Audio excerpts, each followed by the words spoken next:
Well, I've come to the conclusion that I have way too many cards. It's a problem. I love the hobby. I love collecting. There's a lot I love about wrestling cards. There's a few things that I don't love.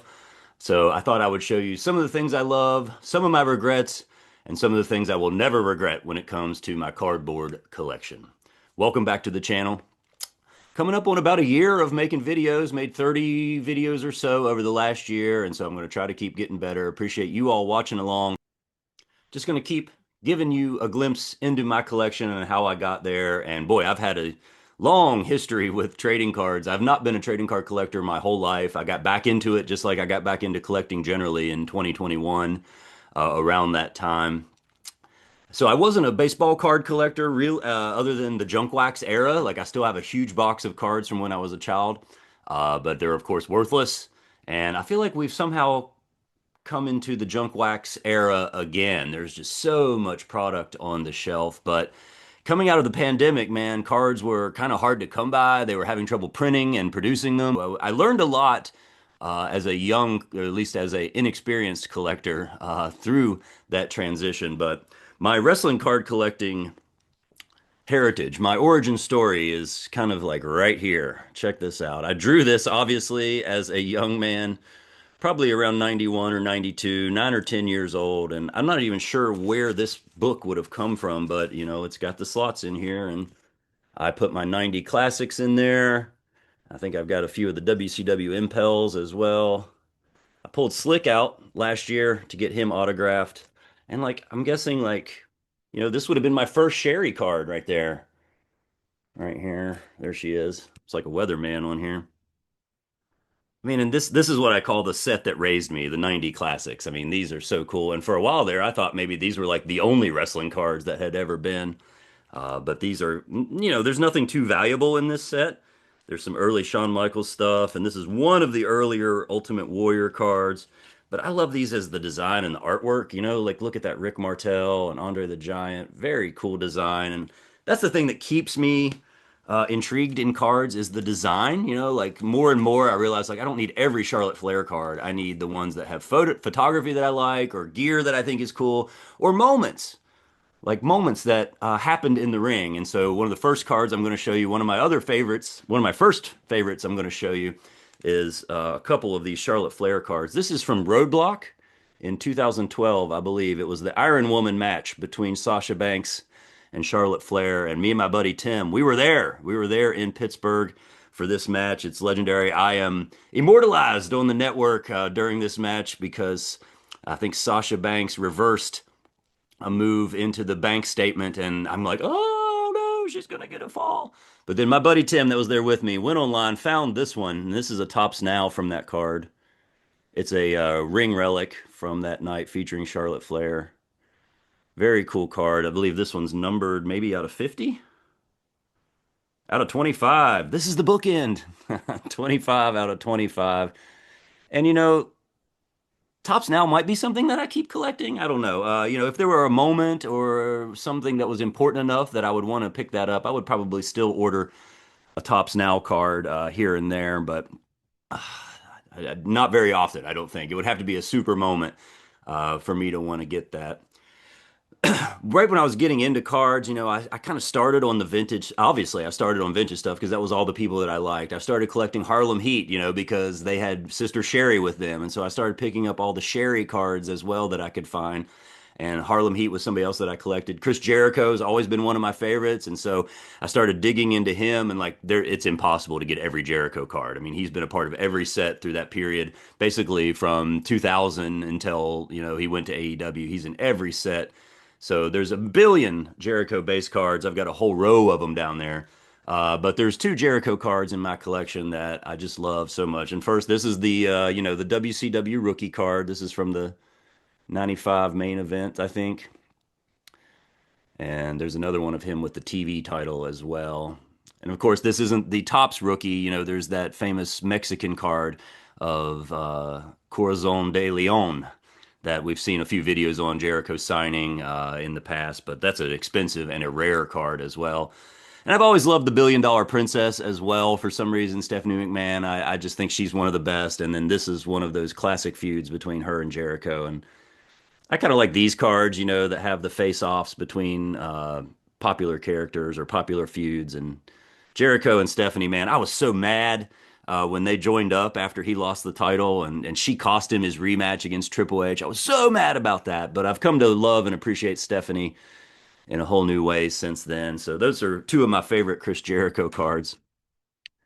And again, you're not seeing a ton of modern stuff here yet, but when I first started getting into cards, my buddy Tim took me to the LCS, the local card store. Around here, it's called Select Cards and Collectible, run by our friend Jeremy, and he's moved to locations since then. But my buddy Tim took me over there, man, and he actually just had one box out of that whole store. There was one box that said wrestling and UFC, which you'll see a lot from dealers who don't necessarily know their wrestling stuff. However, Tim took me in there and I found these 1994 or 95 action-packed cards. And I did have a couple of those as a kid. I'd forgotten all about them. But when I saw those, man, I went traveling back in time. It was like time travel at its best. I was like, "Oh, look at these, look at these." And I was wondering like, what's he going to want for these? Should I offer him $1 a card? And Tim, to his esteemed knowledge, said, his distinguished knowledge, Tim told me, just see what he says. And I think Jeremy charged me like $3 for those cards or something silly. Like I don't even remember how much they cost, but it was worth it. And I jumped right at it and I thought, oh my God, this is the coolest thing ever. I'm totally into vintage wrestling cards, right? So it was in that same location, Stout's Select Cards and Collectibles, where I bumped into my buddy Matt Sutton, and he was in there sorting cards and probably looking for 5 row boxes at that time. They were still very rare. And I remember this was going leading up to WrestleMania, probably in 2021, I guess, because the 2020 Chrome had already come out and the 2021 Chrome was about to hit shelves. Everybody's waiting for 2021 Topps Chrome. And that was the first new release that came out in my modern collecting tenure, if you will. And that day, Sutton said something about, oh, I was thinking about that Rhea Ripley rookie card because she's going to win the belt at Mania. And I was thinking, oh, wrestling rookie cards. Interesting. Like, that would be a good one to get a hold of. And then that sent me down a whole new path. Like, oh man, modern cards, prospecting on rookies, trying to figure out who the next star is going to be. Just like baseball, you might pick up some pitcher, and because he's a hot prospect, and then next thing you know, 2 games into the season, he either gets hurt or in wrestling's case, they bury him with horrible creative, and you think, well, this is never going to happen. So that's when I first got introduced to modern cards, and I have Sutton to thank or blame, more accurately, for that one. But him and Tim have been my guidance through all of this, and they've given me a lot of great advice.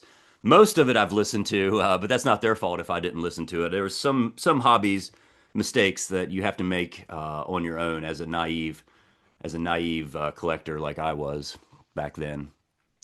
Somebody else I got into was Terry Funk, and I've got a huge collection of Terry Funk cards. I've got a lot of his, I guess key cards or primary cards that I want to show you now. And this was one I learned a couple lessons on, but it's like if you want something bad enough, you should probably just pull the trigger on it. This card I saw on Mercari, I think, for like $10. And I made a silly mistake and like just lowballed, like, oh, how about 8 or whatever? And of course, the card sold in minutes. And so I was so mad and I was so upset that I didn't get this card. But the other rule, the other thing you got to learn is that you just play the long game. Like everything comes back around. And sure enough, this one did, as did these other, I think it's called Baseball Magazine. These are some other Terry Funk Japanese cards. And I just think they're so cool. Hope you're not squeamish because the Funker was getting juice over in Japan. Look at this.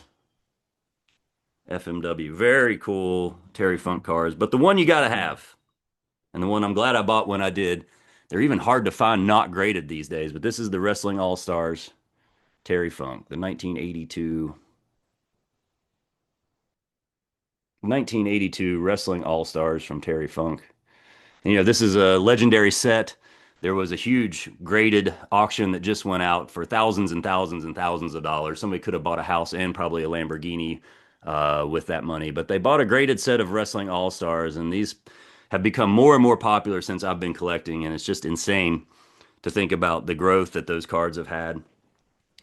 There's three other people in my PC that I was going to show you some of my cards from. I really appreciate you guys watching. Comment below if you've been into collecting or if you got out of collecting or if you're thinking about getting in collecting. Um, it's a fun hobby. In some cases, cardboard is cheaper than figures, and I think I felt that way for a while, and that's why I purchased so many cards as I was just like stocking up. They're so cheap, and you're already paying shipping, right? That's another great rule. You're already paying shipping. Just go ahead and add to that purchase. Uh, but the vintage cards are getting, I don't know, the ones that are worth something go way up, and then the rest of them just kind of continue to stay on this lower, affordable, I guess, if you will, level. This is one that's not so affordable these days and hard to find in good condition. My buddy Matt Mullins bought a pack of the, I think it's 86 O-Pee-Chee, which is like the Canadian version of Topps. But this is a classic card, the first appearance of Randy and Liz in a Topps trading card. Randy and Elizabeth. And man, this one's in really good shape, and it's actually pretty good centering. I mean, it wouldn't be a 10 or anything, but if you look at graded versions of this card, man, they are really pricey. And as a matter of fact, I have a PSA 5 that I kind of bought ironically because like a PSA 8 or something was going for $400 or something like that. And I found this PSA 5 and I think I got it for 50 or 60 bucks, which is probably more than I should have paid. But I just thought ironically, like, oh, well, look how cheap this 5 is. And I was so proud of it. I'm still proud of it. And it actually made me go down this hole of buying graded Miss Elizabeth cards, which I said I would never do, buy graded stuff, but I've got a 5, a 6, a 7, an 8, and a 9. And so maybe one day I'll own a Miss Elizabeth PSA 10, but that's going to have to be a big boy purchase for me. And this is another modern card that I got. I collect Sensational Sherry, another female from when I was growing up that I just think is such a pioneer and underappreciated for all the great work she did. And then I think the Topps, I don't even remember what this is called. These are like the high dollar ones. They're all numbered and it's limited sets, and these have the like metal border around it. But I love these vintage shots of Sherry with the belt. I don't know if this will ever get in focus, but Sherry in that title belt looking so cool with the cape. There we go. Very cool card. And I played the long game on this one too. These were so expensive when they came out, and that's another rule my boys have told me: don't buy anything the first 2 weeks when the product comes out because the prices are going to be way high. They always come down, and there's always another card out there. Let's see, did I have another Charlotte? No, I got that. Got Liz, got Sherry, and I think if I keep collecting, and one of my favorite things about collecting is getting cards signed. I've got a ton of cool autographs. I mean, right here, right beside me is one of the first autos I sought out in person, Wendy Richter and Leilani Kai. The main event, or at least not the main event. They wrestled at WrestleMania 1 at the first WrestleMania, Leilani Kai and Wendy Richter. Good stuff there.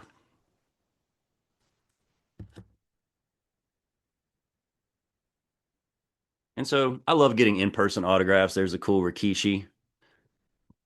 Here's another fun one, Greg the Hammer Valentine, looking good. And then, of course, this year, the only one I've gotten this year, well, not the only one. I've gotten a couple autographs this year. Missy Hyatt was at the Bash in Beckley. So, I mean, come on. This is one of the first cards I ever purchased in my entire life. And there I got to have it signed at the Bash in Beckley. And this guy was fun to talk to. I showed this off in one of my previous videos, Tugboat. The first heel turn I remember was Tugboat turning on the Bushwhackers. That guy. How could he? Still upset about it. And Jake the Snake has been announced for upcoming ASW Halloween Mayhem. And I've got a couple Jake the Snake autographs. I've got his Legends figure signed, and I think this is probably going to be the one I take down to get signed this time. That's a cool Jake the Snake card that I hope I'm going to add to my autographed collection.